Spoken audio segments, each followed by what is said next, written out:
All right, well, we have another exciting guest on the works with us this morning.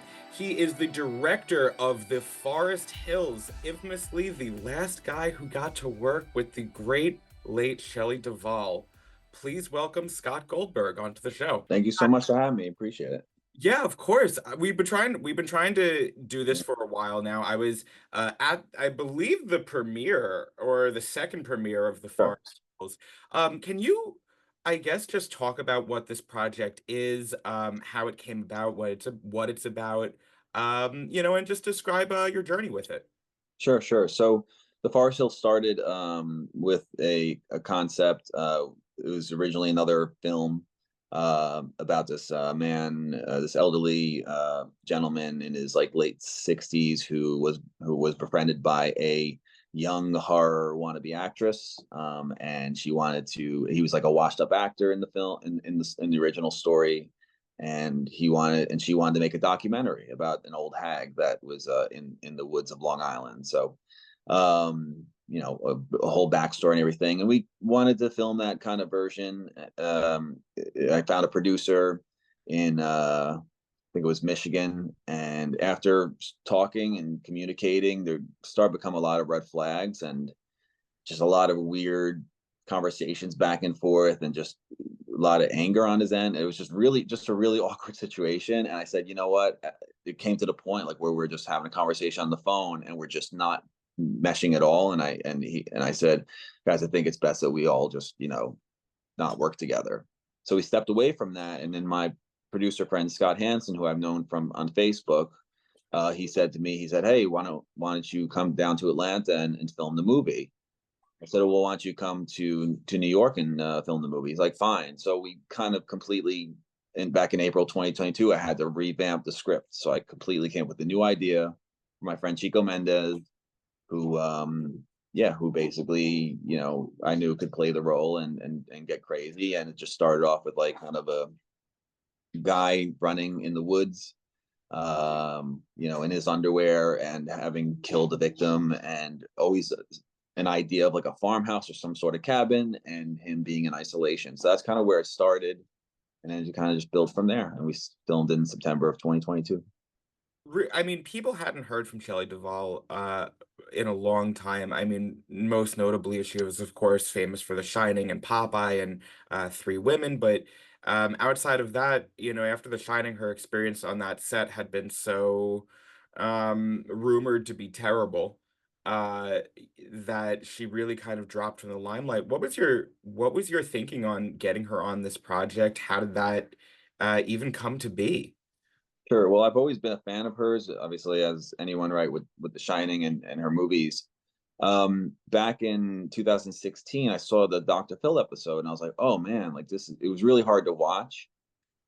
But there was something about Shelley that I was like, I would love to work with her because at the time, like I don't like working with actors who are like models and stuff. I like people who have a story to tell. And sometimes people and their faces and what they've been through and how they look have stories to tell with characters.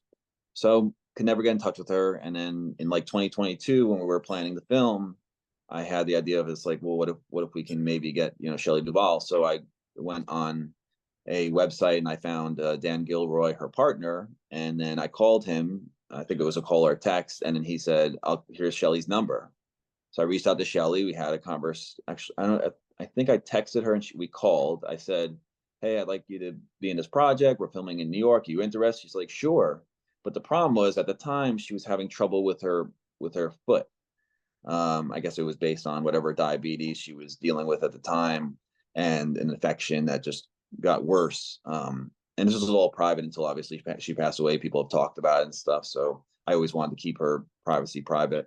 No, of course. Um, and then we wanted her to come to New York to the Catskills, but because of her being in a wheelchair and not really having great mobility, she said, well, why don't I said, why don't we like maybe come to you if possible? So that was the idea. And then Scott Hansen and his friends and crew member Steve Walenda went from Georgia all the way to Texas, and they filmed with her. They set at her house. It was like a little cold, but she came outside for like 20 minutes and she said a bunch of lines. And originally it was just going to be her berating Rico, just cursing at him and talking him down and stuff. So, but as the film went on, it was we progressed and filmed more with her. We think we shot a total of 5 days with her. The original cut, which you saw, I think it was like 2 days. So we kind of wanted to build more of a story around her and her character and kind of give her an arc as far as like the beginning, middle, and end. So there's a conclusion with Mama that happens, and she's in the new film. She's mainly for the first 10 minutes, quite a bit, and then she's sprinkled throughout in other areas as well. So people will be able to see the full film, and she'll definitely pop up here and there in certain ways later on as well. So. When she agreed to be in the project, was it just like the most exciting news you could possibly get? Oh yeah, definitely. I think it was John Russell Kring, the first AD, who called me. He's like, Shelley said yes, she wants in, and I was like, great. So yeah, I was nervous because the negotiations and trying to figure out all the details of like when can we do it and how can we do this and in what ways. So it kind of just evolved, as you've seen in the film. Shelley in the garage with Rico in the wheelchair, and Felissa Rose, who plays the doctor, diagnosing her with an illness, an illness. That was all in the beginning, and then she's like, I want to act more. So we kept on kind of expanding on that. So there was 3 more days after that where we did that. Yeah. Yeah, I mean, if she wants to act more, please, stay. Right. Of course. Yeah, it was fun for sure. She was such a beautiful woman, and and still wanted to act. And it's interesting too because she I had a bunch of places like Uber Eats reach out, and I think like a ABC show, and they wanted to work with her. Like they wanted to work with her, but I didn't know how to kind of communicate the fact that she was not, that she couldn't move and she couldn't travel.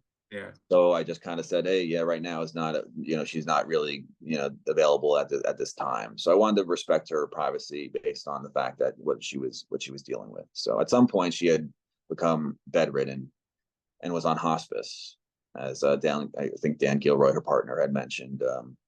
But yeah, so it was just it's been a long journey for sure, and yeah, it's just weird like having her in your own film kind of thing. But I kind of separate the whole, in a way, Shining, like Shelley. I don't think of her as like Wendy Torrance. I think of her as like Shelley of today. It's just weird. It's like there's like a separation because of how I guess she looks and how she looked and how long time had passed and just the difference.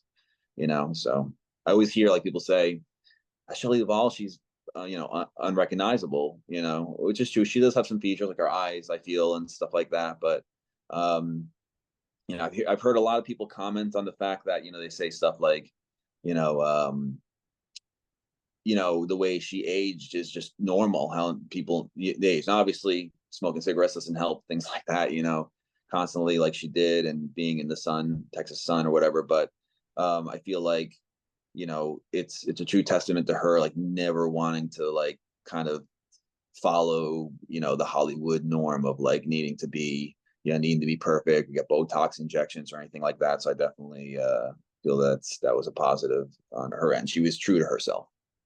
Did while you got the chance to work with her, did she share any cool stories from her past in Hollywood, or share any insight into some things that she had worked on?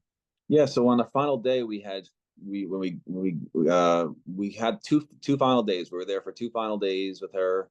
One of the days was just like we filmed a little, but we also like hung out. We brought her Mexican food. We literally just hung out with her, and we did like interviews with her. So on YouTube, I have like interviews that she did that where she talks about the film and stuff. But she would also talk with Chico Mendes, the actor, about a bunch of other stuff, which I think is coming out on the YouTube channel soon, maybe this week or something. But she like talked about various things about like how her grandmother's like I think it was like she had the water on the table, so wet water. I said, oh, do you need something under that? And she's like, oh, like our grandmothers used to have like coasters or something to that effect. It's not like, obviously I don't think that's like the dialogue, but she was like talking about like how grandmothers used to or all grandmothers used to have something where you could put like if something's wet, so there's not a ring on the table, like on a wooden table when you put like a cold water down, it's wet or something like that. So things like that. But as far as stories from back then. I mean, she spoke very highly about Jack Nicholson and obviously Robin Williams. And she was overall, the stories, I guess, that she, I think there's like a, not a misunderstanding, but there's information out there where it's like people say that The Shining broke her, which she acted after the fact, and she did mention how much of a good time she had on the film in interviews that I've seen. So, you know, um, There and is like that's there is some mixed reports on that because I mean, it's kind of widely publicized how I don't want to say torturous Kubrick was to his crew on that shoot, but even like I remember reading something to the effect like even the Scatman Crothers scene where he's just watching the TV in bed, they reshot it like 72 times, right. just to get him like all worn down looking, Yeah, So I do imagine like there's always fun on film sets, right? But I could yeah, still imagine, the fun being overshadowed by his unorthodox uh directorial right. approach.